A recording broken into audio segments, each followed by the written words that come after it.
Well, a sci-fi sequel scores #1 at the box office. A big night for Saturday Night Live, and Indiana Jones being killed off? What? Let's get the scoop from TodayShow.com's pop culture columnist, Courtney Hazlett. Tron. I heard this man say, what's the big deal? It wasn't that big of a deal, the original, and voila. Well, you're right fans about showed that. up. This is so interesting. Tron, the original, you can't even find it on DVD anymore. Disney does this really interesting thing where they actually pull some of their most popular movies off the market for a period of years, sometimes 7 years at a clip. Tron falls under that category.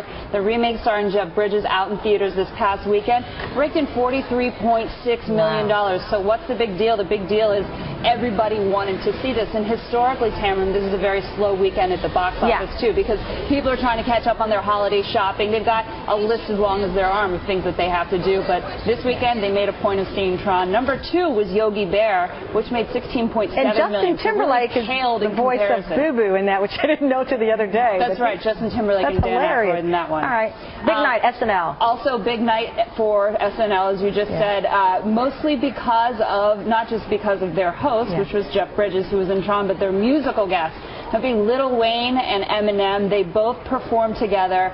You and I have slightly differing opinions of how this... Slightly. I said, this was amazing. I loved it. Courtney was like, bah, humbug. I'd sing better at a high school contest. I think what I said was I was most interested in downloading the song to see if they sounded better in their studio version. You didn't think they sound great. I didn't think they sounded that great, just like Paul McCartney didn't sound that great the week before on Saturday Night Live. I'm tone deaf, so maybe that's why I sound amazing. This is Lil Wayne's first television performance since he was in jail. And as for Eminem, they're saying that this record might be one of the best albums of the year. They've both been through a lot, so hopefully they can help each other get it together. And finally, Harrison Ford. Are we killing him off on Indiana Jones? Well, we've got basically one blogger on the internet who said, listen, there are sources saying that Harrison wants to be killed off, let Indiana Jones die, hand the torch over to Shia LaBeouf's character. And I've got this up on Scoop with the discussion board right now, and people are weighing in heavily. Nobody wants to see him die a horrible death. If anything, right off into the sunset.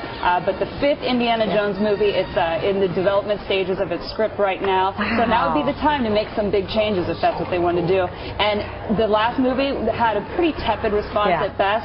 If they made a huge change like this, it would definitely attract a lot of attention. That would be interesting. Okay, I can't wait to see what your fans are saying on that message board. All right, Courtney, thank you. And for the very latest entertainment news and to log in on that conversation, go to scoop.todayshow.com or be a fan of The Scoop on Facebook.